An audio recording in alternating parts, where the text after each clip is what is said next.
Well, it's been like that really since Christmas. Even from the first round, it seems every time we've played in the cup match, the thoughts and people talking has dominated on the off-field activities rather than what's been going on the field. I think it's credit to the players that we've managed to come through and give good performances in tight pressure situations, because it probably would have been unbearable, well it would have been the last few weeks without having that final thing and that great relief for everybody of looking forward to being able to look forward to a cup final. But it's almost now literally a case of win or bust for Tottenham, isn't it, bearing in mind all the off-the-field activities? Well, I hope not. We very much want to win, and we do realise the importance of it and the fact that it would help significantly, I would think, towards Spurs' problems. But even if the worst comes to the worst and we don't beat Nottingham Forest, we are hoping very much that the situation resolves itself and financially the club can be on a sound footing once again. Well, the atmosphere in the Nottingham Forest camp is a little bit more traditional in Cup final week. Have a look at this. There's good old cup fever in Nottingham. It got Stuart Pearce, once of Wealdstone of course, dressing up as Robin Hood. He's skipper and nervous too. Yeah, as I say, I'm nervous for every game, whether it be a league match or a friendly, because really you go out and you put your reputation on the line, you know. You go out and you're being judged when you go on a pitch. So if you're not nervous, I think there's something wrong with you.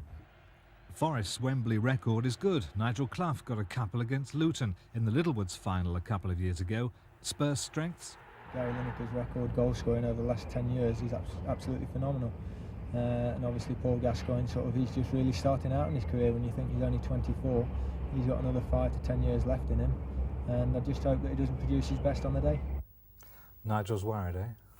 Well, it seems so, but they've got a few players we have to worry about as well. I mean, Nigel himself is, he's a tremendous talent and causes teams a lot of problems, as does Stuart Pearce. And I think they're probably two of Forest's most crucial players, if not the most crucial. What do you say when people talk in terms of Brian Clough's name being on the cup because he's never won it before? Well, in a way, maybe it's a fact that his name will never be on the club cup. We don't really know, and we won't know until after the game on Saturday, if then. But we're hoping that Terry Venables' name's on the cup, and I'm sure Terry wants to win it just as much as Brian Clough does, because neither of them have had the satisfaction of having that trophy so far. But both sides want to win. People say our name's on the cup because there's a one in the year, and because Brian Clough's never been to a final before, they say his name's on the cup, but it doesn't mean anything before the game. You've played in so many important cup matches. How does this one rate as it's just a couple of days away now?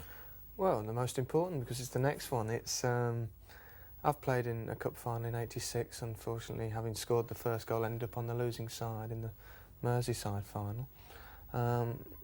I would think the FA Cup final, apart from perhaps big World Cup matches, is as a one-off occasion, as a one-off game, is probably the most important and most exciting game you can play in. And Spurs will be singing Saturday night? I very much hope so. Singing victory songs rather than the other way around. Good luck, Gary, and thanks for coming in. You're welcome.